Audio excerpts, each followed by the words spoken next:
Hello and welcome to the Anxiety RX podcast. I am your host, Dr. Russell Kennedy, and I have a very special guest today, Dr. Nima Rahmany. We've been good friends for about 5 years now, and he's the guy that I bounce all this stuff off of. So if you're wondering, the brilliance behind me, a lot of it is Nima. So I'm really happy to have I'm the Nima wind here. beneath your wings, Russ. You are. It's time. You are. You're the wind. Finally, I don't know. It's about time you admitted that in public. Okay, I've been waiting for the validation all this time. You're the wind for sure. As you'll see, Nima can talk. He has the gift of gab for sure. So I met Nima about 5 years ago. He was in the middle of a crisis at that point. We worked through that kind of together. And like I said, he's the guy that I bounce a lot of my ideas off of, and vice versa. He bounces a lot of stuff off me. And we're going to talk today about a lot about the fawning response, like the response of appeasement to someone else because we're afraid of getting our needs not met in a way. So it's like we want to just jump into this and talk about it. Nima's, he's a retired chiropractor. He's got amazing ability to integrate information. I've always said this about him. Like he will see something and then he integrates it and can explain it right away, which just amazes me. So I'm really happy to have him here because hopefully we won't go on for 4 hours today, but we have had these long conversations in the past. So I think let's just jump right in. Like good to be here, brother. Yeah. So, give us a little background as to, what you're working on now and what's really exciting you. Well, what's exciting to me is that we're neighbors. Finally, that's true. I forgot about that's really exciting to me is that we're neighbors. 2 miles away. We just live a few minutes away from one another. And I just want to start by saying a big thank you because everything that I'm teaching now, everything that I have in my life is because of the work that you have brought to the world and that you have presented through all of your pain. And I just took everything that you taught me and I've integrated it and now put it in the realm of relationships, really. Yeah. Relationships. Yeah. You talk about anxiety and your experience with anxiety because of your challenge. My challenge was trauma bonded relationships, relationships that have that push-pull dynamic, codependency, and it's all intimately related to relationship with self, which is what we always come back to. But what I'm working on right now is first and foremost, as a husband and a father, to really make sure that I maintain that secure attachment, and then teach all of like my karma, all of the shit that I've gone, like you, all of the shit that I've gone through in the realm of codependent relationships and trauma bonds. My dharma, I've taken that karma and turned it into my dharma, which is my teaching and my sacred duty to help others break free from codependency, trauma bonded relationship, and attract love that's secure because of the relationship they have with themselves. So latest in this integration, latest in this iteration of this conversation has been this like shocking discovery that we all talk about fight, flight, and freeze. But how often do we really talk about the most insidious form of trauma response, which is the fawn response, and the devastating impacts that it has? And I want to help people break free from fawning so they can have secure relationships. Yeah, I mean, as Cynthia talks about, Cynthia, of course. As my wife Cynthia talks about, she's a somatic trauma therapist. She says we heal in relationship, and I agree. Like Reem and I just did a talk in Phoenix a couple of months ago, and I talk more about your relationship with yourself, and Nima talks more about your relationship with other people. Now it's all the same, really, but it's a nice little combination together because you heal in relationship. It's really hard to heal anxiety on your own. I mean, we always say, give yourself love and all this kind of thing. What's the Peter Levine quote? You can't do it alone, or we can't do it alone, but no one can do it for us. Right. So it's one of those things that relationships are so critical. And the reason why we developed anxiety in the first place is because our relationships weren't that strong. We weren't getting fed typically as children. And then we developed this appeasement, this fawning, typically over our parents, because if your parents aren't okay, neither are you. So you learn to subjugate your own needs and give to the parent, but you never really learn how to give to yourself. And that becomes a pattern that just creates a tremendous amount of anxiety in your life. Yeah. It becomes an actual identity, Russ. It's not just a pattern. It's that experience, even before we had the language to describe it, where I have to alter my behavior, my mood, my way of being so that it doesn't disrupt or it takes care of the other person. So we literally are conditioned to self-abandon so that we can have safety. And we used to call it big T trauma, little T trauma. Yeah. It's all trauma. Trauma is not what's happening to us, but it's what's happening inside of us. So over a period of time, that fawn response of I got to hold back my truth or put on a smile when inside I'm hurting, so that I don't disturb other people and manage the perceptions of others, it becomes an identity. And that identity we carry with us into our relationships. And it causes a tremendous sense of anxiety, because I've learned from you that anxiety is a separation from self. So if I'm in a relationship with you and I'm feeling something, but I don't want to tell you what I'm feeling because I'm afraid of what you're going to think of me, or I'm afraid of hurting you, or I'm afraid of burdening you. Yeah, you don't want to tell me that you don't like heavy metal music in the car. Exactly. If we're in a classic example, we're driving on a road trip for a golf trip, and then you put on heavy metal, and deep inside, I freaking hate it. My body goes into a constriction, and I turn to you, and I'm like, great music. That's a fawn response. Yeah, exactly. Right? And it's so insidious. We make fun of it, but how many of us have built an identity, fawn, as a lifestyle? So this is traumatic. This is trauma. It's what's happening inside of us. It's an identity, which makes healthy relationships impossible, because we're constantly anxious when we're in another relationship, when we're with somebody else, because I can't have me and have you at the same time. Exactly. So it's a shit show. Yeah. It's really difficult because I think we lose our center as children.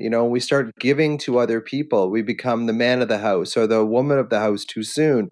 We grow up too fast. We get very, very good at reading our parents or reading other people. We become empaths and people pleasers, if we want labels. And that does become our identity because we can kind of manipulate the other person's perception of us if we give to them. So if we give to a parent, like my dad, I mean, I gave to my dad a lot. I gave to my mom a lot, mostly with humor. Like even today, my mom's like, I went to see her yesterday. She's 90, right? I go in to see her. She's like, oh, it's kind of a rough day today. I don't know what's happening. And she's been having a rough day for the last 50 freaking years. But anyway, so I go in there and I start making her, and I start noticing, oh, you have this automatic reflex when she is not feeling well to make her laugh. That's where most comedians get it from, Russ. Yeah. Right. And it's not, it's so much a pattern. It's an identity. It's who do I have to be to manage your perceptions? It's so insidious. I call this, it's the biggest trauma response, but it's the one least talked about. And my work really involves reversing that, because if we don't do that, we literally walk through the earth abandoning ourselves, which is why we have such an anxiety epidemic, because we built relationships on abandoning ourselves. So then the only solution is I'm I can't be in a relationship anymore. I'm just going to end it. The only solution is to not be in them because relationships are too tough. This reminds me, I want to share working with this gentleman who is in his 60s and he's been divorced twice. Sorry, this isn't me, is it? No, it's not you. Oh shit, I could be talking about you. This guy, let's call him Ken Russell. Let's call it Kenneth. But no, yeah, exactly. No, but so now he was engaged to this wonderful woman, and then what happens is it was her 60th birthday coming up, and for years she planned on taking this trip to the Camino in Spain, and which is like a 180-mile kind It's of a big walk, trek. Yeah. right? It's a big trek, right? But he has a really bad hip that might require surgery, might not. So because he didn't want to upset her and he wanted to please her, he said yes to the trip, right? He didn't let his feelings be known. He didn't say, hey, babe, I'm going to have a tough time with this. Can we do it this way? Can we postpone it till after? Can we do something different? No, he suppressed his truth. He said, yes, sure. And guess what happened? He goes on the trip. Every single day, he's in pain. And what happens? The shadow side of fawning is resentment. You can't fawn and say no to you and yes to somebody else without resenting them, first resenting you and then projecting it onto them. So he builds up this resentment. And what do you think happens to his hip every day when he's suppressing that anger? It's going It gets inward. way better. It gets way better. It gets way better. Yeah, exactly. The exact opposite. It gets worse. So he finishes the trip, comes back, gets surgery, and he turns to her and says, I don't want to marry you. And she's just like, what? She had no idea. But the shadow side of fawning, of suppressing yourself, appeasing, you build up resentment.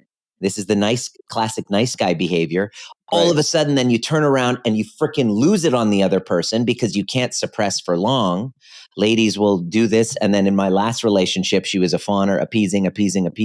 And then it would come out during that time of the month. And it was like, holy shit, what just happened there? Right. And then we project it on the other person, but we're really angry with ourselves. So this unresolved fawn response, when somebody doesn't learn how to become trigger proof, completely dissolves and erodes the fabric of long-term relationships. That's why we build up, fawn, and then we have a breakdown and we cut them out. Yeah, resent, anger, blow up. And then just, same person, different haircut, as you like to say, an overview.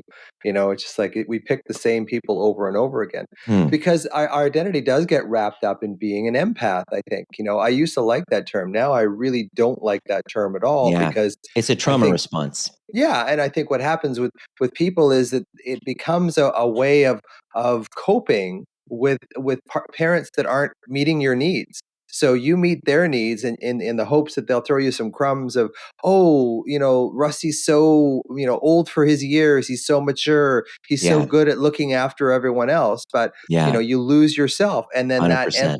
You start teaching yourself through operant conditioning. Well, if this is the only crumbs I'm going to get really, really good at this. So we get very, very good at reading other people. Yeah. And as we get good at reading other people, we lose our connection with ourselves. Yeah. You develop the identity of self-abandonment. You just highlighted it. You get rewarded. You go, oh my gosh, Russ is such a good boy. Yeah. So-and-so is such a good girl. You're such a nice guy. You're so helpful. So you start to develop this identity of hyper-vigilantly anticipating another person's needs and abandoning yourself. And then you get rewarded for it. Yeah. So it's consistent. It's this reward. And then all of a sudden, it's no wonder why you're in your 30s, your 40s, and you've developed chronic pain, chronic illness, because that resentment is turned inward. And I'm a chiropractor. This is why I left chiropractic. I said people with these chronic pain syndromes, chronic fatigue, this is a unresolved trauma response because the body has to break down to help you say, hey, wait, what about me? Stop abandoning me. So you abandon yourself. You, instead of resenting the other person, you resent yourself, and that irritation and that causes inflammation. Over here creates thyroid issues. Over here create stomach and digestive, lower down reproductive issues, and they're all autoimmune. Body attacking itself, right? And so if we go upstream and we heal the root cause, all of that can shift like a domino. And you can actually then say yes when you mean yes and say no when you mean no. But 100%, you develop this identity. Not only that, in certain cultures, it's actually baked into the culture. In Persian culture, we have this thing called tarof. You can even write this down. That's baked in self-abandonment. It's the experience. There's no way to literally translate it except fawning. It's just basically Taruf does sound a bit like a baked dessert. Yeah. To be honest. If I come over to your place and you offer me dessert. I don't want it. Like if I'll say, oh, sure, I'll have it. My mom would say, don't, that's rude. Yeah. Don't say yes. You should say no. So it's like, okay, I'll abandon myself so that it's polite. So that gets taaruf is baked into my culture. So we have cultures and families and identities that are based on martyring and abandoning ourselves. It's no wonder we're going to get chronic pain, chronic illness, relationship ruptures, problems in relationships, codependency. So that's why I left chiropractic, is to actually help reverse that and teach the root cause of that. So what do we do? Like, how do we first of all, I would imagine you've got to see it. Otherwise you're just going to be it unconsciously. So that's the first step. Yeah. How do you Most see people it? Like, don't even know. Yeah. How do you show people how to see that they are people? A lot of people know they're people pleasers. I think a lot of people know, but the fawning response can be a little more subtle. You know, it can be so automatic. Oh, you know, God. Like we know when someone says, "Hey, can you come over and help me move?" It's like, "Oh God, I don't want to do this." Yeah. But you go over and do it anyway, right? But there's other stuff, about, "Hey, what movie do you want to see?" I was like this a lot when I was younger. It's like, what movie do you want to see? Well, whatever movie you want to see. Yeah. Whatever. Yeah. Oh, I love that kind. Oh, I love heavy metal music, Russ. Turn it up. Turn it up, dude. Enter Sandman, baby. Put on your Metallica for our 3-hour road trip. Sure. I love it. Yeah. Yeah. They got a song called Taruf. Taruf. We have to do a skit. We got to do a skit on Taruf. Okay, sure. Let's do it. We'll make you Persian. You'll be the Persian guy. I'll be the white guy. I'll be the Persian guy. Okay. Yeah, that's exactly. fair enough. How do you do it? How do you reverse it? Yeah. Or be aware of it. Like how do you be aware of it? Well, first and foremost, that's the first step, because when I start teaching, like when I'm introducing this to my Cycle Breakers Academy, most of them are like, "Oh my God, like I've been doing this my whole life. I've literally been doing this." And one of my clients just basically said, I guess this is why I feel like I hate everyone and I want to be a hermit, because I kind of smile to the face and then I talk shit. This is another root cause of an effect of fawning is being two-faced, right? Yeah. So the first step is to really get educated on, I'm going to start doing actually some trainings on this, and I'm talking about this at the overview experience, is because we have to get training on the subtle distinctions between overt and covert fawning. Okay, there's overt ways. It's like if I walk into a room and I'm overly charming and I'm like, want to be the funny guy and I want to make everyone laugh. Actually. With pretty much, this is you, which is you, and it's you too. Oh, I know. Me, like, it is you. It's you too. It's I'm fawning essentially over you we're all doing it. Essentially, there's overt ways. It's like overtly, like heavy duty flirtation. Like there was a version of me, glad I got over that, where I literally had to flirt with every woman and make them feel like I'm in love with them so that they were then in love with me. That's more kind of like overt fawning. And by the way, narcissists are overt fawners. Sure. Okay. It's narcissists are people pleasers as well. It's like the needing to be like overly charming and, flirty and just make everybody love me. Yeah. That there's the overt, and then there's the covert fawning, which is the most covert of it that it gets is not saying anything. Like, let's say you and I bump into one another across the street, and then you start talking and I have to go, but you just get wrapped up in a story and I don't say anything and I just freeze and just let you kind of like keep going and not say anything because I don't want to hurt your feelings, and say, hey, Russ, I have about 2 minutes left and then I got to go. Right. By me not saying anything because I don't want to seem like the bad guy. Yep. That's another form of fawning. So there's so many, like it's insidious. It's everywhere. So the first step is the awareness of it. And just first step, what I would get you to do is to really monitor the behavior. Just notice how many times when you say yes, you want to say no. And the key here is that you want to pay attention to your body. How many times do you smile? And just, if you're working as a hostess or a waiter or in the service industry, you literally have to fawn. So some symptoms that you want to look out for first is, are you chronically exhausted? after you're working. If I'm, as a chiropractor, as a medical doctor, this is probably why you burnt out, right? One of the reasons. One of the reasons is because whatever you're going through and then you're putting on a mask, it's exhausting to abandon yourself. So chronically fatigued, like just being exhausted, resentful and angry constantly at the world, at everyone, at yourself. That's one of the shadow parts of fawning, because this people pleasing, that energy of positivity out there that you got to put up, is a separation from yourself. So you're constantly angry. So the first thing you want to do is to notice the symptoms so that you can, if you have autoimmune, classic. If you have thyroid, if you have all of those, take a look. I've never met somebody, and you tell me if you can relate because you've seen more of this. I've never met somebody with autoimmune, with chronic irritable bowel illness, syndrome, irritable chronic bowel, fatigue who wasn't syndrome, also a Lyme massive disease. fawner. Yeah.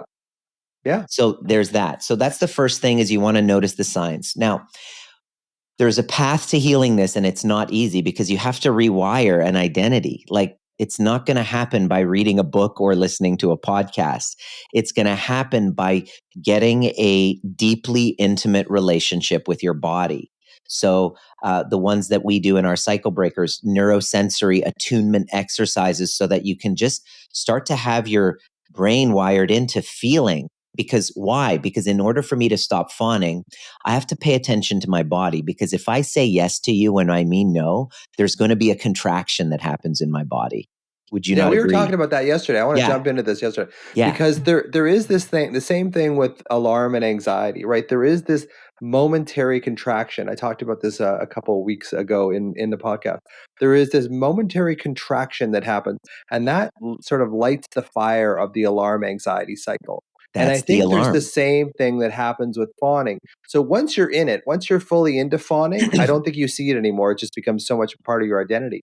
But if you can recognize in your body, okay, what happens to me when someone asks me, can you help me move next weekend? What happens to you when someone says, hey, can you drive me downtown when you've got a busy day? Like, what? It's really important to understand, okay, where do I feel that? For me, it's always in my solar plexus with me, but there is this constriction, kind of like, and then I override. It's like, oh yeah, override sure. it. You abandon yourself. I'll try and find a way. So it's really important, I think, at this point, to make this as practical as possible. Correct. This conversation that we have is to understand what's the first sensation in your body, because if you can get attuned to that sensation just before you start fawning, then you can kind of do something about it. Once the snowball has got going, once you start, making plans to, help someone move or whatever it is, you're done. Like, you can't get out of it. You can stay over for the next 3 weeks. And I love Brene Brown's thing too. She says, thank you for asking.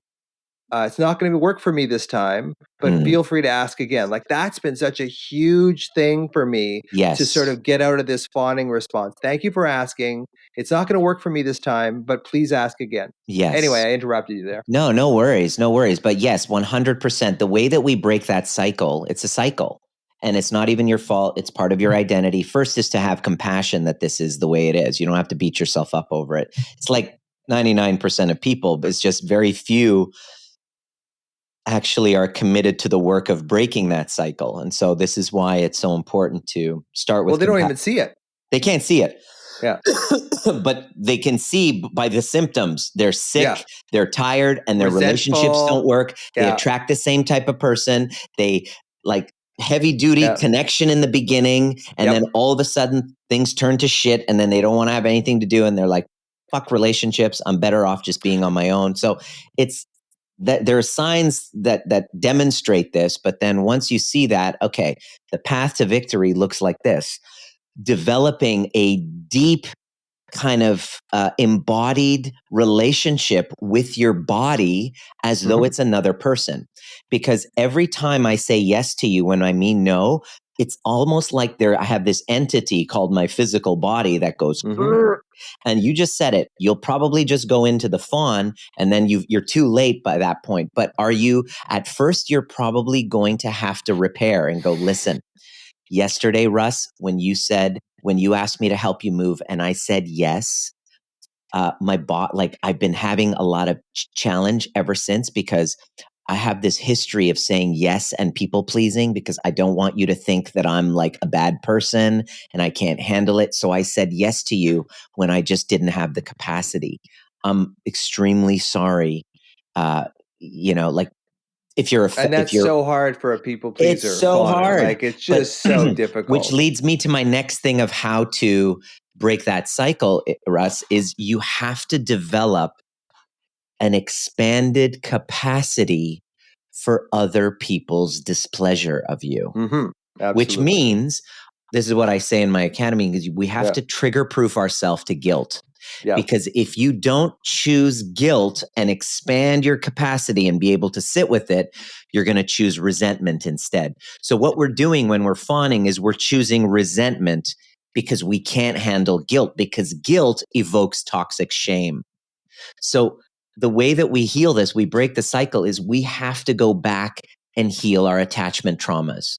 We have to connect with the younger parts of ourselves and integrate these shadows, which are these, unwanted aspects of ourselves, like our angry parts. Which, by the way, here's another thing that's really important I take my clients through is the anger that people feel from fawning all your life. You either have two options. Either one, you're completely consumed by it.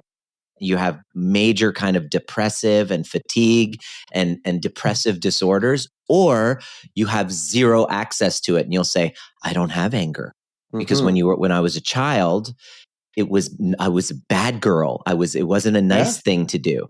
So what I do then is you got to really lean into connecting with your angry parts. And I created this thing called the Rage Run prescription, where it's kind of like a moving meditation where you go in intervals, where you run and you kick and punch.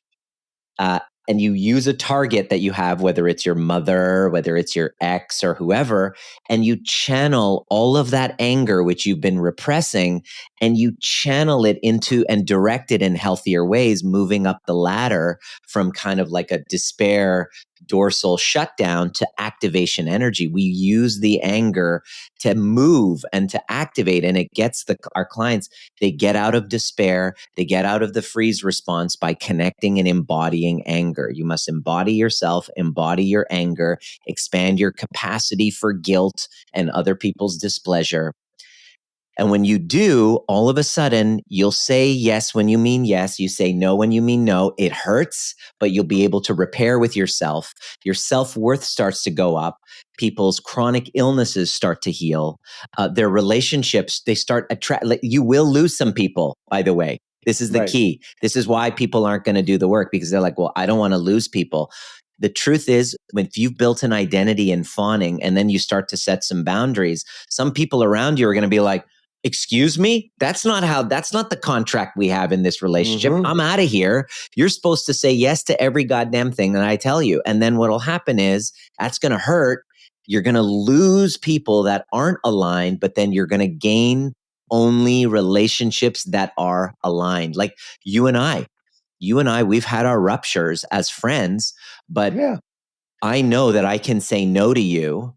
I know that you can say no to me, and I don't take it as rejection, because I'm okay with your no, and I respect your no. And I wouldn't be friends with anybody who doesn't respect my no. And that's just what happens, is your friendships start to transform. It's scary. It's heroic work. It's not going to happen by reading a book or watching videos. It's going to take time and practice, but it's possible.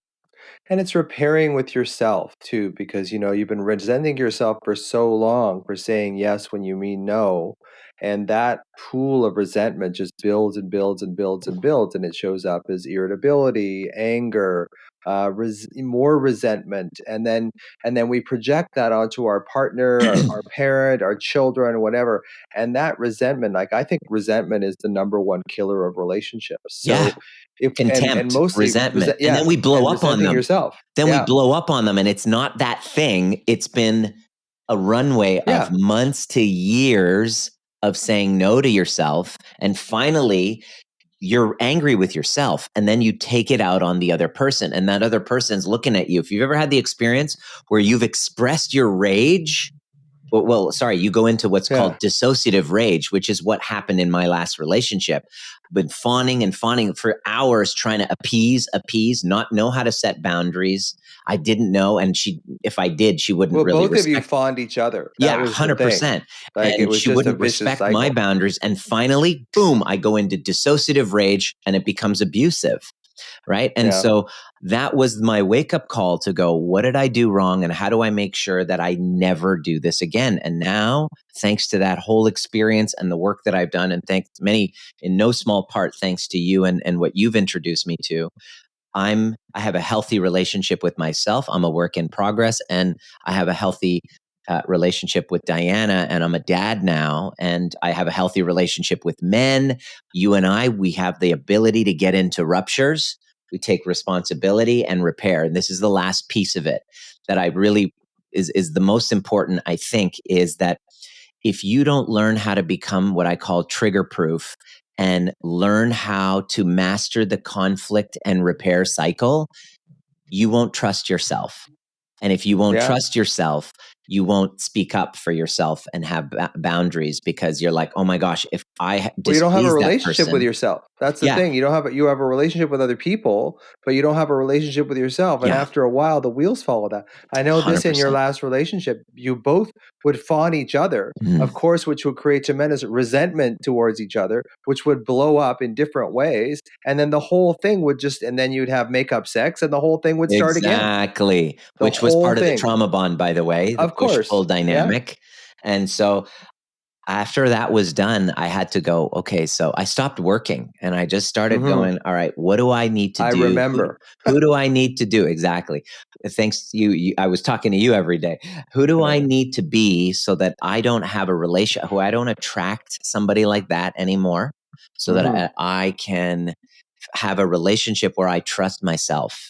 And lo and behold, because I had the story after my divorce years ago, that women are not to be trusted. The divorce process, losing all this, I don't want to be in that situation. And the story that I had was, women are all a bunch of gold digging whores. That was basically the story that I had. And lo and behold, the women that I attracted. Confirmation bias. Absolutely. The women that I attracted, confirmation bias. It confirmed I attracted somebody that confirmed the bias that I was in. Yeah. And so I was like, okay. But you learn more from that relationship than any other relationship you've ever been in. I'm eternally grateful for the experience. By far. But it's important to see, if you can't see it, you're destined to be it. And I think just realizing, okay, I'm a people pleaser, and not judging yourself for that, because we have these jabs at ourselves. Yeah. We judge, we abandon, we blame. Why am I such a people pleaser? And then the shame comes in. Oh, I'm really abandoning myself to try and help this other person, or garner favor with this, or appease this other person. Because I can't stand your displeasure of me. I need you to like me. And that's a childhood thing. So the how you heal from that is the same way that you heal from alarm, is finding it in your body first, finding the prodrome, finding the early stages of what does my body feel like before I go into this fawning response?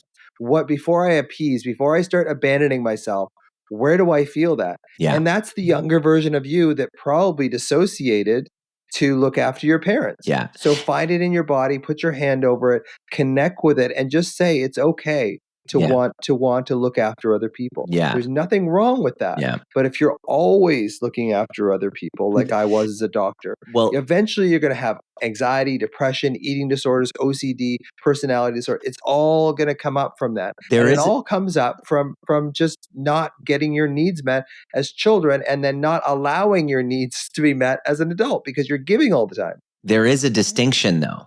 I call it conscious empathy versus unconscious empathy. It's okay to serve. Like, I take care of other people for a living, right? Sure. We do that. But if I have compassion towards you first before giving myself that compassion, then I'm fawning. That's the very important step that people skip out on with codependency. Is it's not to just complete, because here's what people do. This is the pattern. You're fawning and you're people pleasing all this time. And then all of a sudden, one day you get sick, or you go through another breakup, or you're in another breakup with a narcissist who's devaluing you. And then finally they're like, fuck this, I'm done. And then the pendulum swings the other way. It's all about me now. It's all about me. And they swing the other way, and then they become, That's narcissists. no good either. Right? What's that? That's no good either. Yeah, exactly. It's the other side, right? And so the pendulum swings, and then you start to alienate people, because now you're taking on the role of you've gone from the codependent empath to the narcissist, and you're pushing people away, and you can't see it. And it's all about you and how you've been hurt, and you're the victim, and and you just, that's kind of revolt. Do you think people have to go through a phase of that to break people pleasing? Like yes. Initially? In fact, I believe, if you're in a codependent relationship and you've been fawning all this time, going into victimhood and anger and blaming the other person is actually a step up from the despair, consciously. From the despair of self-blame. So in other words, I truly believe that the breakup and the abandonment wound from my last relationship, she literally had to see me as the bad guy in order to break free from the codependency, because she didn't have the skills to validate herself. So boom, she goes into the victim story and then kind of gaining all of that attention and all of that. Okay, I see that now. But then you start to get sick. You start to develop autoimmune problems. You start to develop cancerous gut issues, all gut issues, whatever it is, fibromyalgia, irritable bowel syndrome, whatever. And so, what's the solution? And the solution I've discovered, and this is basically becoming trigger proof, and this is what I teach in the overview experience, is to first validate and bring compassion towards my shadows and my younger parts, and then find the reflection in the other part. The things you're judging in the other person, find them in you. And once you see their what humanity, does that look like? What would that look like? What would that look like? Let's say I'm pissed off at you, Russ. Okay. And then you and I get into an argument because, let's say, I've been fawning for so long. Finally, I'm like, screw this. I'm done. We're done. Selfish. And I go back to myself, and then I bring compassion towards my younger parts. But then I ask myself, okay, so what is it about Russ that's really pissing me off? Then I'll say, he's just such a victim. He just he doesn't see his own power, and he's constantly projecting his father onto me, which was, by the way, the work that I did. I did that for sure. Which, by the way, just full transparency, on our last rupture, I actually went through this exact exercise, and I'm like, what am I judging in Russ? I'm like, oh, he's projecting his father onto me again, and he's blaming me for not meeting his needs. And I'm like, fuck, I hate when he does that. So then what do? This is serious. I'm serious. I did that. So then I said, when do I do that? I'm like, okay, when do I project? Well, I'm projecting. Where do I do that? Well, I'm projecting my father onto Russ. We do that to each other all the time. I'm doing the exact same thing to Russ. We do that to each other all the time.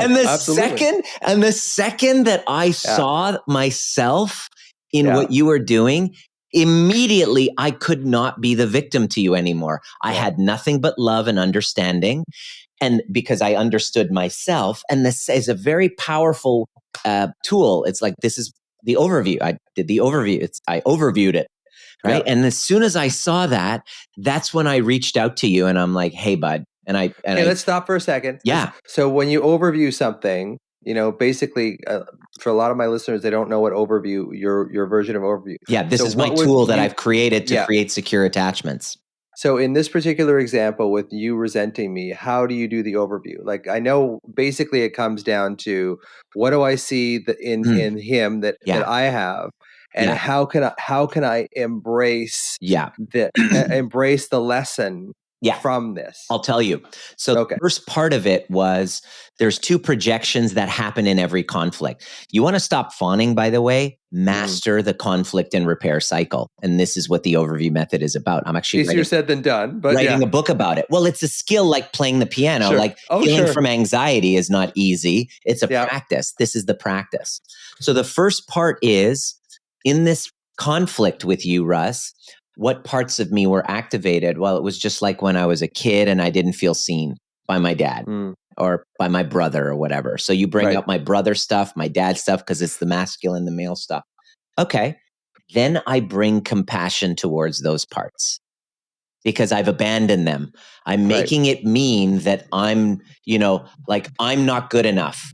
When you were like, when you were saying all of that stuff, when we had our last rupture, the stuff that came up for me was like, I can never be good enough. I made it about me. I can never be good enough. Just like when with my dad, no matter what I do for him, no matter all the stuff that I do, the friendship that we have, we've done this, still because of this one thing that happened at this time, now I'm not good enough. That's where I went. So my first job was to connect with those parts and bring compassion to them. This is your work. Yeah, I am good enough. This is your work. This is an isolated. This says more about him. That says more about Russ than it does about me. It wasn't about getting him. Caught He's in just reacting. And so I validating myself. That's step one. Step two is dissolving the resentment. Because if I say I'm not good enough, I'm literally putting you above me and I'm your victim. And you're fawning. And I'm fawning. And I don't see my power in that moment. Exactly. But the second I go, what is it that I'm judging in Russ? Well, he's projecting his father onto me. It's fucking annoying. I don't want to do that. Of course. And then I go, where do I do the same thing? And I'm like, fuck, I just did that with Russ. Yeah. I just did it with Russ. And then then the next step is that I go into the parts of me that are projecting my dad on you. And then I bring compassion towards that part because that's my shadow that I hate. And that's your child. That's my child, but it's the hidden part of my child. It's the shadow. Yep. And then what I do is I bring compassion towards that part. And what does that part want? It just wants love. It just wants to be seen. It wants recognition. And then I go, oh shit, Russ isn't saying I'm not good enough. He just wants more of me. He just wants recognition. He feels unseen and unheard. And I'm like, he's loving me instantly. Boom, the resentment is gone. Then I can reach out to you. And then I texted you and I'm like, and I did those voice memos and I said, hey, buddy, I totally get it. 100% understand. Take all the space you need. Can't wait. We're going to be fine. Da, da, da, da, da. You took your time. You reached out. We had a coffee. We hugged it out. And here we are talking about it on the podcast. Well, that's the thing. That's one of the things that I love about our relationship is we fight because we're very similar in a lot of ways, right? Yes. But the thing is, white meat versus dark meat. Exactly. We go to a restaurant and we'll sit down, and the first thing, especially if it's a female server, even if it's a male server, he says, do you prefer white meat or dark meat? It's I don't say that to the males. We'll say it to the females. Anyway, do you prefer white meat or dark meat? I'll basically do this because I love watching Russ get embarrassed. Yeah, I start to squirm. And I'll be like, excuse me, ma'am, which one of us do you find better looking? It's okay. White meat or dark. Just tell the truth. It's okay. And it's just like, as I'm about as white as there is. You're a little on the darker side, but I'm about as white as there is. That Scottish blood in me. I married a white woman. And then the last part of the I married a white woman just to kind of get some white privilege by osmosis. To get closer to me. Right? You moved closer to me. You 100%. Married a white woman. It was a Fawn response. Like, you're just trying to be me. That's all it is. It was a Fawn response to get closer to you. And here's what I like about the overview that we didn't quite get into there. Was how can I be grateful for this? Like, how can I be grateful for what happened? Because in that way, it creates this repair. So we know that we fight because you and I fight, and that's what happens. Well, we have a rupture. We have a rupture. Yeah, we don't fight. We don't actually fight. Okay, I don't like that term. True. Let's fight about that first of all. About that term. Okay. No, the language I like to use is there are misattunements and ruptures, but I have the confidence in myself to repair with myself, and then to repair with anyone worth repairing. Not with everybody, but you're definitely worth repairing. I could use the white privilege. Yeah. And I call it a fight, but that's okay. No, we won't fight. Let's not fight about it. But the last part about it, overview, is like, how can I be grateful for that? Because the thing is now, like when we do have a rupture and that kind of stuff, I know in the back of in my mind, it's going to be fine. Yeah. Right. Like at the time, I'm like, same with my wife. Did this again. Same with right? my wife. Yeah. That's a secure relationship.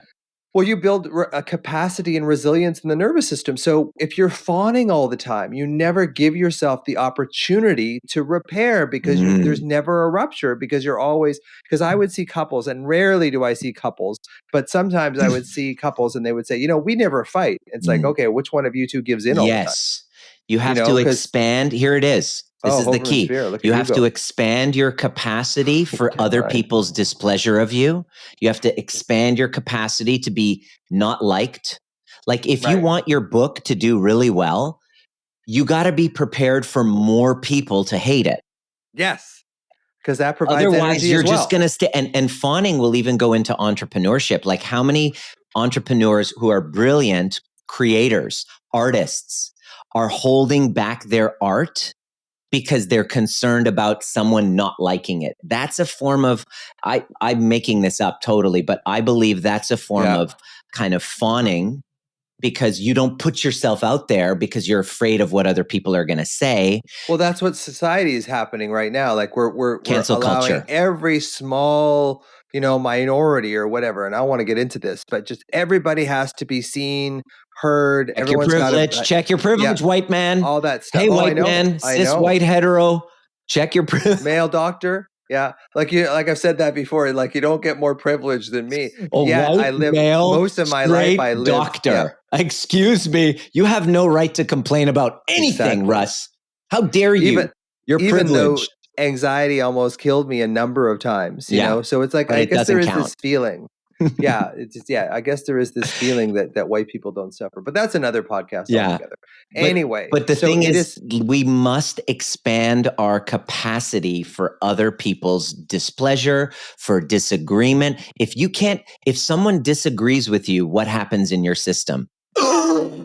Contraction. I must not be good enough, so I need to defend myself. So these are signs: defensiveness, fawning. These are all signs of a self, an identity that was wrapped up in other people's approval, which is complex survival. This is complex post-traumatic stress. On some level, but it's about survival, right? Like you give to other people because you feel that that's going to aid your survival. These engendering this positive emotion in these other people is going to engender your survival. But the problem is that you give yourself up, your true self up. And one of the things that I write about in a revised edition of the book is that, when you have a parent that is interested in caring and knowing for you, you have that same urge to care and know yourself. You parent, but if you parent yourself the way you were parented. Yeah. And if you don't have that sense from a parent and you have to give to them as opposed to like, what do I need? What do I want? Who am I? What about me is my famous thing that I say with people, like, what about me? If you don't allow yourself to have that what about me moment and you always just give to other people, you're chronically going to be anxious or depressed or having eating disorder or OCD or whatever. Yeah. So and I guess, I want to introduce people to the concept, like your concept, your total, what I learned from you is anxiety is separation from self. And every time we fawn, we separate from ourselves. Totally. And then we turn the anger, either projecting it outwards because of our self-separation, which creates kind of like acting out narcissistic behaviors. And then we get into relationships from that wound. Or we turn that anger inwards, which creates chronic depressive disorders and health issues. Yeah. And so and that is the anger turned towards the self becomes depression. And so it's not something you get. And physical stuff too. I want to just jump in there too. Like if you look at, resentment towards self, anger towards self, interleukin-1, interleukin-6, tumor necrosis inflammation, factor, C-reactive protein, all these inflammatory cytokines, all these inflammatory markers go up when you have this negative view of yourself. So people say, well, I have this negative view of myself and I know it affects my health. Well, this is one of the mechanisms, the actual physiological medical mechanism that it affects your health. It inflames these cytokines, which causes you to attack your own tissues. And you're attacking yourself mentally and physically. Yeah. And this is the underlying kind of weird tie-in. Here I am as a chiropractor seeing all of these people with chronic pains and chronic illnesses and going, wait a second, why is there such a direct correlation between that and codependency? Mm-hmm. So what you asked me at the first question, what is it that you're working on?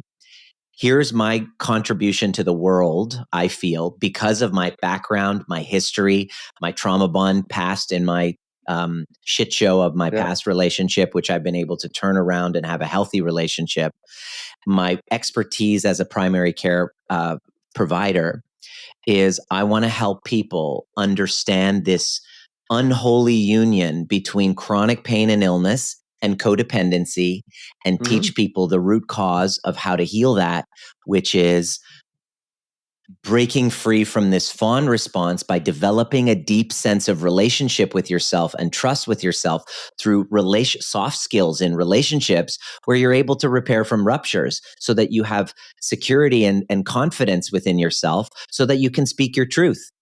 So, and the more resilience and capacity you build in your own nervous system, the more you can tolerate someone else's perceived discomfort. Because sometimes this is it.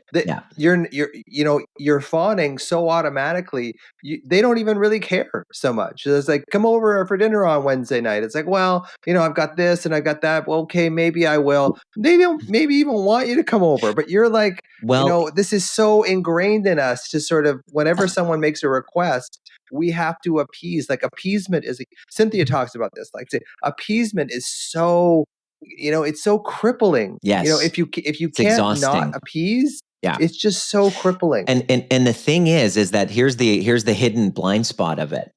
That's the one identity from the trauma of not feeling seen.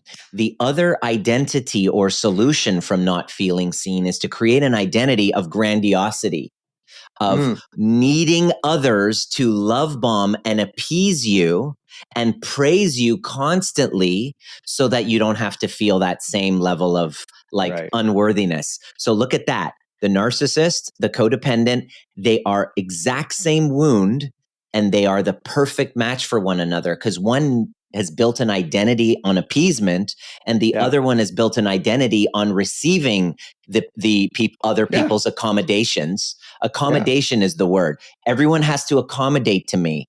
Everyone needs to listen to all of my victim story and accommodate to me because I'm special. And so this lends to the narcissist codependent dynamic, and everyone needs to accommodate for me and hear my story. And then the appeaser, the pleaser, then develops an identity and abandons themselves, constantly having to take care of others. And then it causes burnout. And so this dance cannot be sustainable. And this is why is the link. People in these trauma bonded relationships, people with addictions, people with relapses, almost always are tied to relapses in health and all that, always tied to ruptures in relationships.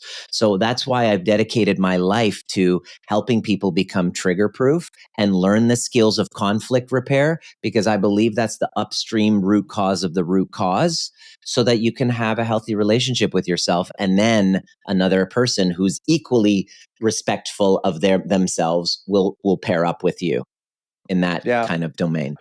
Well, that's what I also see about like people pleasers and that kind of stuff, is they're often addicts. They're often addicts because they can't give to themselves, right? Like, that's the issue. One of the big issues with people pleasing is that you just can't give to yourself. You're so used to people pleasing. So the only way sometimes you can, the only way you can get your needs met is through an addiction, because you won't allow yourself to get your needs met, because your psyche blocks it. But the only way that you can get your needs met is with shopping or porn or opiates or medications or whatever. So it's funny, because it's really what you're talking about, and what I talk about too is pulling up the stops of connecting with yourself, because that's what really creates anxiety. It creates all these problems when we can't allow that love in. And I think that's what addictions do, is they override that need that we have to block love for ourselves. Yeah. When you get addicted to something, you actually get some connection that way. That's but right. It's the only way you'll allow it. Yeah. The biggest addiction is relationships from those appeasers. And you can get the addicted relationships to they people, choose are with people with deep depressive disorders, addictions, alcoholism, sex, porn, whatever. And so they become addicted to appeasing these people who are addicts. They enable them. So this is the classic codependent kind of dynamic. It's so pervasive. And I just had to figuring all of this out as like, our society is screwed unless we commit to the process of becoming trigger proof and healing our own relationship and repairing with ourselves, so that then we can kind of walk through the earth, navigate this really complex kind of topic of relationships with more self-trust. That's the goal. Because it's hard. Even both you and I, with the skills that we have our background with our education, with the inner work that we've done, with the somatic training that we've done, we'll still get into ruptures and repairs. It's still a challenge. There's no finish line. We're constantly learning. But if you can master the process, if you can really commit to learning the process, then over time, your relationship with yourself gets stronger, your anxiety decreases, and your relationship anxiety starts to heal. And then you're no longer in these push-pull codependent dynamics. You feel safe and secure in relationships, and then you can polarize the relationship and make it really juicy, even if it's long-term. And I think that's, that is the bonus of our relationship, is that we can see that relationships can rupture, but they can repair, because a lot of times when we were younger, there was no repair. There was this kind of, we didn't have it modeled. kind of quiescence for a while, but again, it blew up. Sweep it under the rug.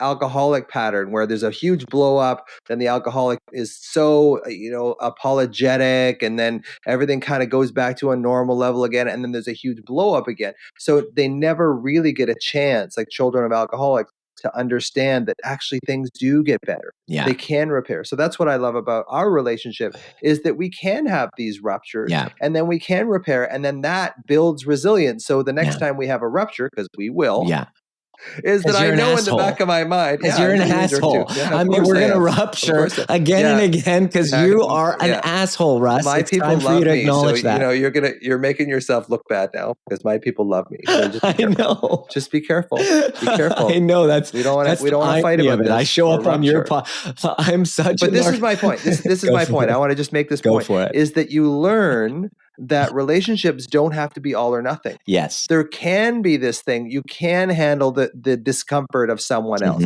And in handling that discomfort, you don't resent them anymore, because they kind of go, well, I don't like you're doing this, but clearly you're going to do it anyway. So let's just sort of repair from it. Yeah. And then you learn that it's not this black and white, all or nothing kind of thing that was our childhood. Yes. It was this blow up, and then it didn't get better. That's right. So we have this sense when things go well after a rupture and they do get better, that's when you start building capacity and resilience in the nervous system, so that you can tolerate someone else's discomfort. And you can tell the truth. You can be true to yourself. And you can tell the truth. Yeah, absolutely. And you don't have to fawn. So it's a muscle. What I heard you say is that relationship skill is a muscle you build, and secure relationships don't fall out of the sky. They're built through rupture and repair. My relationship with you has gotten stronger over the 5 years, not in spite of our ruptures, but because of our ruptures. Same with my wife. And that's what a secure relationship is. It's not something that falls out of the sky. It is built through rupture and repair. And it's time that we started as a species learning the skills in how to do that by repairing with ourselves first. And you raised a really important point. If we don't do this, then our children learn the rupture, repair process from us. How was conflict modeled to you? Was it always rageaholic at home? Or do you never see conflict? Both are problematic. Totally. Yeah. So tell me about your book, Nima. Well, it is in the stage of beta testing. I wrote it just spontaneously. I woke up one day and I'm like, I'm going to write this book now. It's on the other side of my experience in breaking free from a trauma bond. The book is called Trigger Proof: How to Break Free from Trauma Bonds, Heal Codependency, and Attract Secure Love. And there's a chapter basically dedicated to you. Of course there is. And of course it is. It's on the work that we've done, and like bringing that in and I talk about how it's all just anxiety, but their responses, their reactivity, and how to take conflict and turn it into deeper intimacy, how to take a trigger and turn it into deeper self-love from self-abandonment, and how to take conflicts like the one you and I had a couple weeks ago and turn it into even deeper friendship, deeper intimacy. And so that's what the whole book is about. And it highlights my story of how I was in a trauma bonded relationship and we were both abusive. I became physical. And we tried to work through it. And I kind of like wanted to leave the relationship, but I was afraid because I wasn't sure on how she would respond. I knew she had a deep abandonment wound. And if I left, I was afraid of the kind dragon. Of reputational kind of impact on it. And so oftentimes during trauma bonded relationships, people are afraid of leaving abusive situations because of the impact. Well, I wasn't afraid for my physical well-being. I was afraid for my reputation. And sure enough, as I pulled away, everything turned to shit. But you learned so much from it, and this is the other thing that we're going to. But I want to let me finish something. Okay, Hold on. Go ahead. What happened was I moved on, got married, and a week after my son was born, I was arrested for assault. And so this book is the entire journey of that whole experience, trying to leave my trauma bonded relationship, creating a secure love through a challenging time through court, criminal court. And then I was sued for a family dispute. And my goal was, how do I, throughout this really challenging time when I'm trying to break free from my ex, not let that impact my marriage and me as a father and a leader. And the book Trigger Proof, the concept of Trigger Proof was born. So I'm teaching people how to do the same. Yeah. And you've done a beautiful job of that, actually, of creating a nice house 2 miles from me. And it's really amazing to see, like, the transformation in the way that you look at yourself. I think in the last 2 years, especially 2 to 3 years for sure. And you and I are going to start doing a podcast together soon. We're going to call it the Manxiety Show, which is anxiety with an M on the front of it, specifically devoted towards men. But I think the catch line will be, this is the podcast you wish your man would listen to, because we'll probably have a lot of women listening to this. Just being honest with how things kind of are these days, as opposed to appeasing, opposed to just sort of going, okay, well, this is how you heal, this is how you do. It's like saying the raw truth. Like, no one is Peterson's probably talking about the raw truth, but in general, nobody really talks about the raw truth. Everyone's talking about, oh, this is how you cover it over, this is how you make it better. It's cancel culture. It's like, you have to see it first, or else you're going to be it. And if you don't see it, you don't get clear of it. So it's really important to understand where this stuff comes from, why men are suffering so much. Women too, of course, because men impact women and women impact men. But it's really important to kind of see where the roots of this stuff truly start, which is almost always childhood. Yeah. But it's finding, okay, what can we do about it? First, can we understand it? Once we understand it, and then we can forgive ourselves for it or be compassionate towards ourselves through it, then we can actually do something about it. But while we're still in this kind of survival response, we're basically just got a stick in each other's eye and nothing really gets better. So 100%. Thank you, Dr. Nima, for being here today.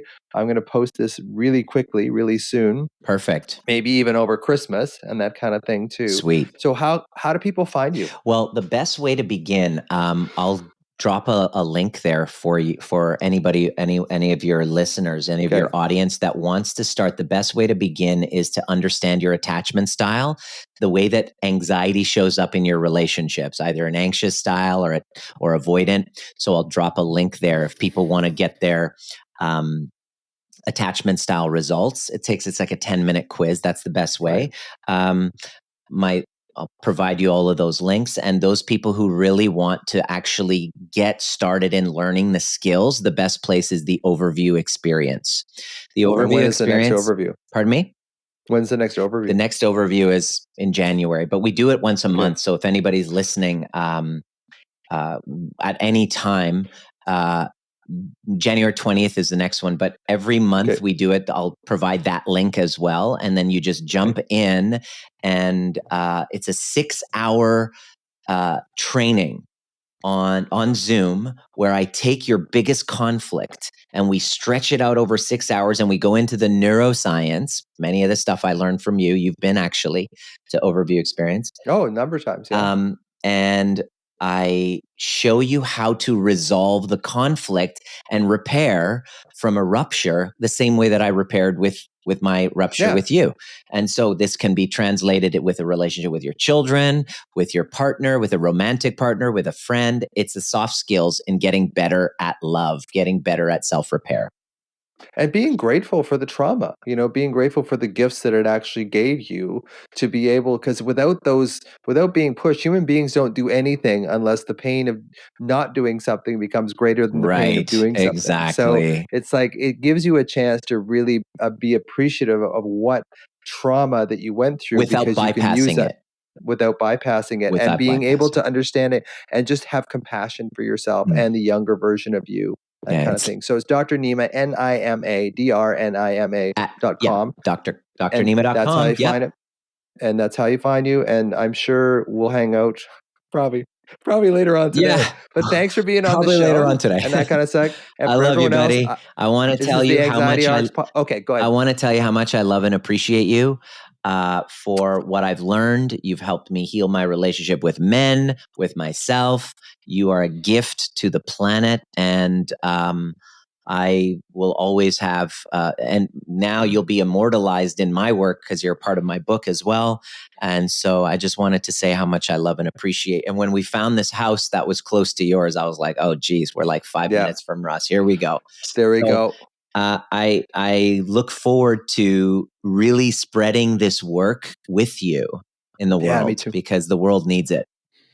Well, the thing is, we both, it's hard to get off the phone with you. It's hard to get off the podcast as well. I love you. So it's basically, but we push each other. Like yesterday, you were talking about fawning. Like I was over at your place having brunch, and it's like, okay, how does that work? When you have the gas and the brake on at the same time. Like I'm always pushing you. You're challenging my ideas on your theory to see if it. And that whenever I have a new thought or I have a new revelation, I'll reach out to you and I'll be like, okay, listen to this with your neuroscience brain. Tell me if it lands. And and then here's how you listen. It's awesome the way you listen. Watching you're like this. You have your eyes closed and you're like, okay, that holds ground because the prefrontal cortex and the insula go to so-and-so. And I'm like, okay, nerd. Okay.